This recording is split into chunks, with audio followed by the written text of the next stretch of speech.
Hi guys. അപ്പോൾ ഞാൻ ഇന്ന് വന്നേക്കുന്നത് എന്താണെന്ന് വെച്ചിട്ടുണ്ടെങ്കിലുണ്ടല്ലോ, എനിക്ക് എൻ്റെ ഡെലിവറി സമയത്ത് ഹോസ്പിറ്റലുണ്ടായ ഒരു ബാഡ് എക്സ്പീരിയൻസ് പറയാനാണ് കേട്ടോ. ഞാനിവിടെ വയനാട്ടിലാണ് താമസിക്കുന്നത്. എൻ്റെ വീഡിയോസ് കാണുന്ന പലർക്കും അറിയായിരിക്കും കേട്ടോ. അപ്പോൾ വയനാട്ടിൽ മാനന്തവാടി എന്ന് പറഞ്ഞ സ്ഥലത്താണ് കേട്ടോ. അപ്പോൾ മാനന്തവാടിയിലൊരു അത്യാവശ്യം നല്ലൊരു ഫേമസ് ആയിട്ടുള്ളൊരു ഹോസ്പിറ്റലാണ് സെൻറ്റ് ജോസഫ് കേട്ടോ. അപ്പോൾ ഞാൻ അവിടെയാണ് എൻ്റെ ഡെലിവറിക്ക് വേണ്ടിയിട്ട് പോയിരുന്നത്. ഞാൻ അവിടെയായിരുന്നു കാണിച്ചുകൊണ്ടിരുന്നത്. എറണാകുളത്ത് നിന്ന് വന്നതിന് ശേഷം ഞാൻ സെൻറ്റ് ജോസഫിലാണ് കേട്ടോ കാണിച്ചുകൊണ്ടിരുന്നത്. അപ്പം അവിടെ കാണിക്കുന്നതെന്ന് പറഞ്ഞപ്പോൾ എൻ്റെ കുറച്ച് ഫ്രണ്ട്സ് എന്നോട് പറഞ്ഞായിരുന്നു, അവിടെയാണോ കാണിക്കുന്നത്, നിനക്ക് വേറെ എവിടെയും കിട്ടിയില്ലേ എന്നൊക്കെ എന്നോട് ചോദിച്ചിട്ടുണ്ടായിരുന്നു. കാരണം അവിടെ കുറച്ച് എന്തൊക്കെയോ നെഗറ്റീവ് കാര്യങ്ങളൊക്കെ നടന്നിട്ടുണ്ടായിരുന്നു കേട്ടോ ആദ്യം. അതുകൊണ്ടാണ് അവരങ്ങനെ ചോദിച്ചത്. അവരെയും കുറ്റം പറയാൻ നമുക്ക് പറ്റത്തില്ല. അപ്പോൾ ഞാനങ്ങനെ അത് പറഞ്ഞു. അതൊക്കെ പറഞ്ഞപ്പോൾ ഞാൻ ഓക്കെ. പിന്നെ എൻ്റെ കുറച്ച് ഫ്രണ്ട്സ് അവിടെ കാണിച്ച് അവരുടെ ഡെലിവറി അവിടെ നടന്നിട്ടുണ്ട്. അപ്പോൾ എനിക്ക് പിന്നെ അത്ര നെഗറ്റീവായിട്ടൊന്നും ഞാൻ അങ്ങനെ ചിന്തിച്ചില്ല.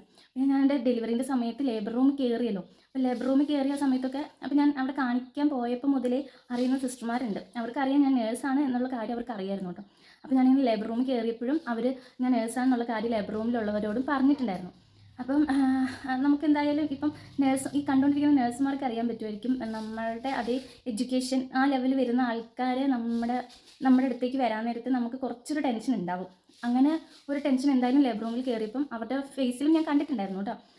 അത് വെറും പ്രഹസനം മാത്രമായിരുന്നു ഗൈസ്. അത് ഇപ്പോഴേക്കും തുറക്കണമേ പറയാമല്ലോ, അതൊരു പ്രഹസനം മാത്രമായിരുന്നു. കാരണം എന്താണെന്ന് വെച്ചിട്ടുണ്ടെങ്കിൽ ലേബർ റൂമിൽ കയറി പെയിൻ വന്ന സമയത്ത് നമുക്ക് പെയിൻ എന്ന് പറയാൻ നേരത്ത് നമുക്കപ്പം നമ്മളൊരു നേഴ്സാണ്, ഡോക്ടറാണ്, എഞ്ചിനീയറാണ് എന്നൊന്നും നമ്മൾ ചിന്തിക്കില്ല. നമുക്ക് പെയിൻ വന്നാൽ നമുക്ക് വേദന തന്നെയാണ്. അതെല്ലാ മനുഷ്യന്മാരെ പോലും വേദന തന്നെയാണ്.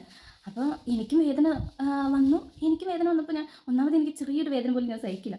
അങ്ങനെയുള്ള എനിക്ക് ഡെലിവറീൻ്റെ ആ പെയിനൊക്കെ വന്ന സമയത്ത് ഞാൻ സത്യം പറയല്ലോ ഗൈസ്, ഞാൻ കുറച്ച് നല്ല സൗണ്ടിൽ തന്നെ കരഞ്ഞു പോവുകയായിരുന്നു.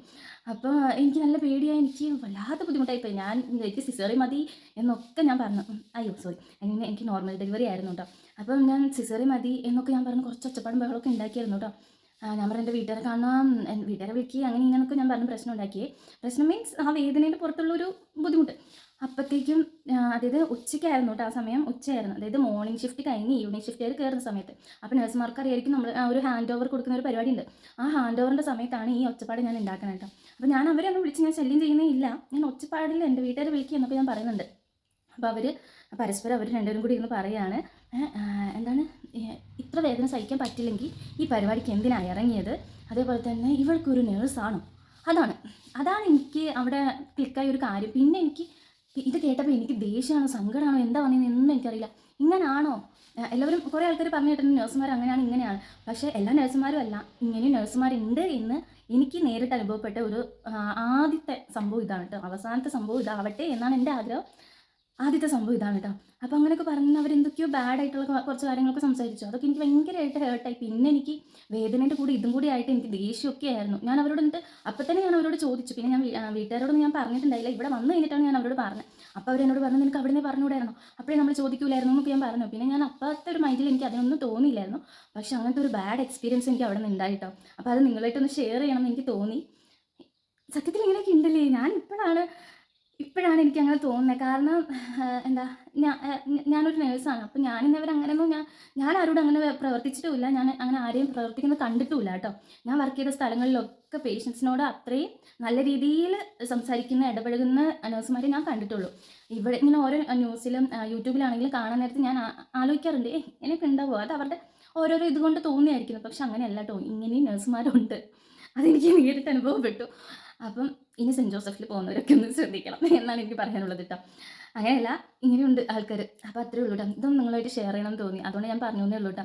അപ്പോൾ കണ്ടുകൊണ്ടിരിക്കുന്ന നഴ്സുമാരാണെങ്കിലും ഡോക്ടർമാരാണെങ്കിലും ഒന്ന് ആലോചിക്കുക, നമ്മളുടെ അടുത്തേക്ക് വരുന്ന രോഗികളെന്ന് വെച്ചിട്ടുണ്ടെങ്കിൽ അവർക്ക് അതിൻ്റേതായ ബുദ്ധിമുട്ടുകൾ ഉണ്ടായിട്ടാണ് അവർ വരുന്നത്. അപ്പം അവരുടെ മനസ്സ് നമ്മളൊന്ന് മനസ്സിലാക്കാൻ ശ്രമിക്കണം. ആ സ്ഥാനത്ത് നമ്മളും വരും. ഇവളൊരു നേഴ്സാണോ എന്ന് ചോദിച്ചതാണ് എനിക്ക്. എന്താ നേഴ്സുമാർക്ക് വേദന ഉണ്ടാവില്ലേ? നേഴ്സുമാരെന്താ മനുഷ്യരല്ലേ?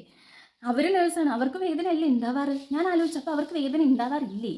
നേഴ്സ് ആയതുകൊണ്ട് അവർക്ക് വേദന ഉണ്ടാവാറില്ലേ? അങ്ങനെയൊക്കെ എനിക്ക് കുറേ ക്വസ്റ്റ്യൻസ് ഉണ്ടായിരുന്നു കേട്ടോ. അപ്പോൾ ഇത്രേ ഉള്ളൂ. വീഡിയോസ് ഇഷ്ടപ്പെടുവാണെങ്കിൽ ലൈക്ക് ചെയ്യാനും ഷെയർ ചെയ്യാനും കമൻറ്റ് ചെയ്യാനും മറക്കരുത്. പിന്നെ ഇതുപോലത്തെ വീഡിയോസ് ഇഷ്ടമാണെങ്കിൽ ചാനൽ ഒന്ന് സബ്സ്ക്രൈബ് ചെയ്തിട്ട് കൂടി പോകണം കേട്ടോ. അപ്പോൾ അത്രേ ഉള്ളൂ. ബായ്.